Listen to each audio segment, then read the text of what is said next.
I hear you. I hear you. And I don't think they know yet. And what, yeah, I don't think they know yet either. And that's part of the beauty of populism is it attracts Yeah. support without even having a policy. It's just catches the ennui and the anger. As a rule, when we're going through these political reshufflings, that's when the populists are the loudest. And as a rule, when we're done with the reshuffling, the populists are shoved back into the closet. What's going on right now is every faction wants to be the issue that is the litmus test Mm. for loyalty to the party. And so, whether it's an issue on race or abortion or inequality, everyone is screaming. It usually takes 8 to 12 years for us to sort this out. We are now in year 7. So, we have at least one more presidential cycle to go through, unfortunately. I can't do more than hazard a random guess as to what the factions will look like on the backside. But the idea that in a rapidly aging demographic, because we're aging too, that the rules of the past apply might be a bit of a reach. Hmm. Well, it's when populations get older, they get a little bit more crotchety. And so Yeah. I can Love the see euphemisms. us at least, I can see at least for a few years, us getting a third party where the populists of the left and the populists of the right are more or less on the same page. And that won't be stable having three parties. It will always collapse back to two. But for the first time in American history, one of those parties might actually be populist. Hmm. We won't know for a few more years. But when I see people like Donald Trump and Joe Biden basically having exactly the same foreign policy and economic policy, I can see that working. I think that's going to slow down, unfortunately. Hmm. A lot of the countries that we've historically gotten population from in the last half century have been Mexico and Central America, and they're tapping out. They started the industrialization process later, but now it's been going for at least 25 years. So their population structure is starting to become a little shy of kids. So I think we're going to see, I mean, Mexican migration to the United States for the last 13 years has been negative for 12 of the 13. Central Americans are going to grow into that club here in the next few years. Any other population movements you're talking about, that's us going out and getting people. Hmm. That won't happen without a change in mindset. Now, I am part of that business community that is now politically disenfranchised. I would be thrilled if the administration, regardless of whether it's Biden, Trump, or someone else, would play that game. Because if you look at what's going on right now in the world, in Ukraine, you've got 45 million people that are going to have their country destroyed, and they have first world educations. There's a Hmm. wonderful opportunity there. In Russia, a country that besides a real shit show, uh, there are a small number of people, less than 3 million, who are actually skilled technologically that are trying to get out. And what a wonderful opportunity there, too.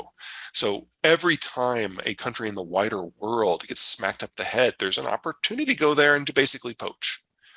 But we need a change in mindset on our side before we can do that. I don't think that's going to happen in this administration. We'll see what the next one looks like. Yeah.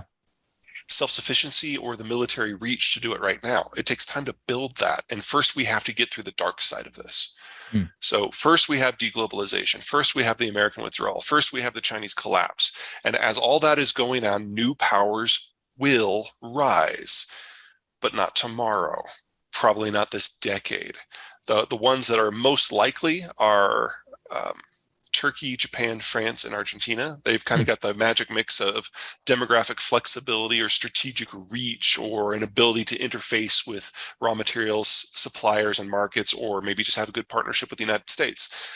But that doesn't happen overnight. How Japan, given the demographic Yeah, exactly. Well, problems there? Japan has been aging slowly for a long time. And don't get me Yeah. wrong, they are still the world's oldest country, but the pace of their aging has been surpassed by dozens of other countries now. And Sure. they have managed to not just automate a lot of their industry successfully, they did it in an environment before there was a capital crunch, so it's already in place. Hmm. And they've offshored a lot of their manufacturing to countries with better demographics. So they've already found a way to kind of work with this. And they've also cut a deal with the United States under the Trump administration. So, if you can deal with Trump and Biden, I think that says volumes about their strategic flexibility. So they've kind of bought their way into the club, so to speak, which is like the worst possible thing for the Chinese. Hmm. Every imperial power had been smashed. The Soviet Union had built its Iron Curtain. And for 10 years, we had the United States at the height of its relative power versus the world. Most of the world was devastated. And it still took 10 years to build out the system we now know. We're doing anything that might come out of this now. The United States has gone home. Its military is inappropriate for the job. Its economy is renationalizing, and its politics are in a dither. There isn't anyone out there that has the capacity to displace or replace the United States on the global stage. The best you can hope for is some tight regional systems around powers that are relatively coherent themselves, but a global order that does not make. Well, I'd say not only do people not realize they're in an era of stagnation until it's over, people don't realize they're in a golden age until it's over. Great point. And from 1985 until 2015, that was the fastest period of economic growth ever for everyone. We're not going to have something like that again. That was the highlights of globalization. And it was great, but it was a moment in time. Structurally, it was a moment in time demographically, and now it's over. All I can tell you is if you're American, the next 5 years are going to be a wild ride.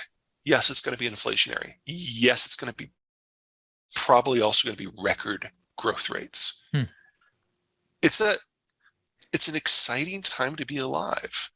I'm not saying that there's not going to be parts of the world that aren't going to be interesting from an economic point of view, but the old rules are gone, and we are literally making up the new ones as we go. So if you are aggressive, the world is your oyster right now, but just, pay attention to your security.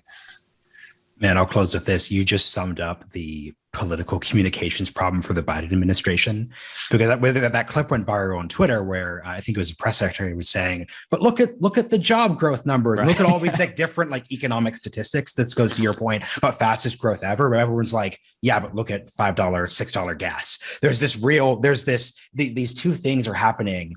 In the 70s, when you have high inflation, the economy was also kind of in the crapper. So seeing these both at the same time does not produce a coherent we don't have a political framework. message. We're used to oil going up when the dollar goes down and vice versa, and now they're doing this. And that is devastating for a lot of people, but not here.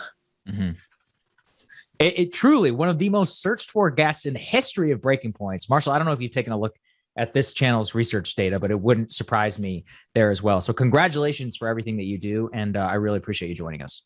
My pleasure. You guys take care.